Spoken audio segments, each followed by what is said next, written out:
Monsieur le Président, chers collègues, nous avons été alertés par un délégué départemental de l'Éducation nationale sur le changement des modalités de financement du dépistage des troubles neurosensoriels dans les classes de maternelle du Nord.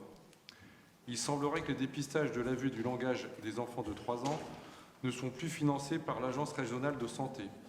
Jusqu'alors, l'APESAL était financée pour cette mission sur l'ensemble du département et dans l'ensemble des classes de maternelle.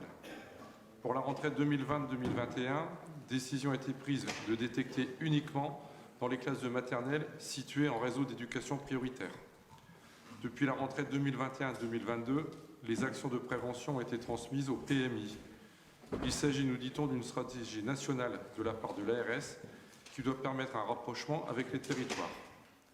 Nous sommes assez dubitatifs et les craintes de voir des élèves non dépistés passer entre les mailles du filet sont largement partagées au sein des communautés éducatives.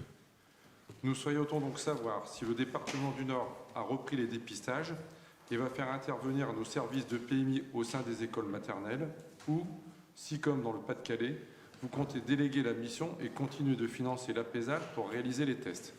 C'est l'intérêt des enfants, et notamment des plus fragiles, qui est en jeu. Je vous remercie de votre écoute.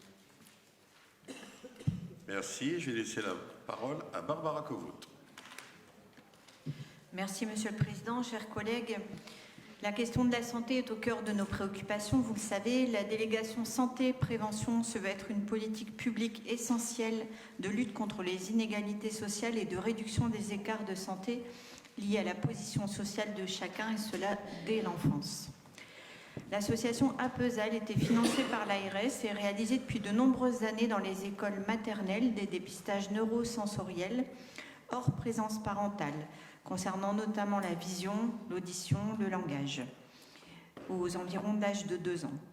L'ARS s'est désengagée financièrement, recommandant à l'APESAL de se rapprocher du département en charge des bilans de santé en école maternelle organisés de façon obligatoire à l'âge de 3-4 ans, dans le cadre des missions de protection maternelle et infantile.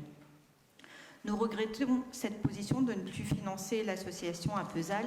Toutefois, nos services d'OPMI se mobilisent auprès des enfants et de leurs familles dès le début de la grossesse et notamment lors des bilans de santé en école maternelle, ce qu'on appelle le BSEM.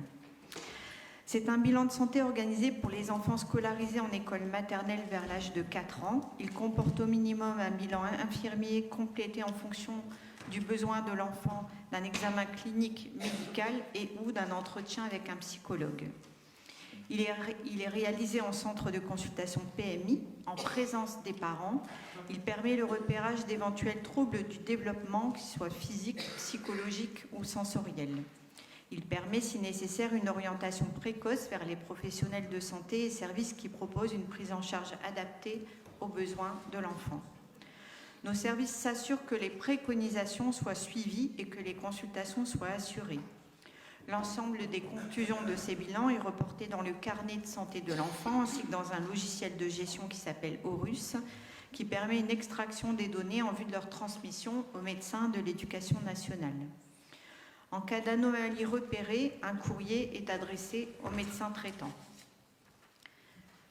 Les chiffres des bilans de santé réalisés par nos équipes de PMI sont bons, avec un peu plus de 90% des enfants vus sur les territoires, notamment de l'Avesnois et du Cambrésis.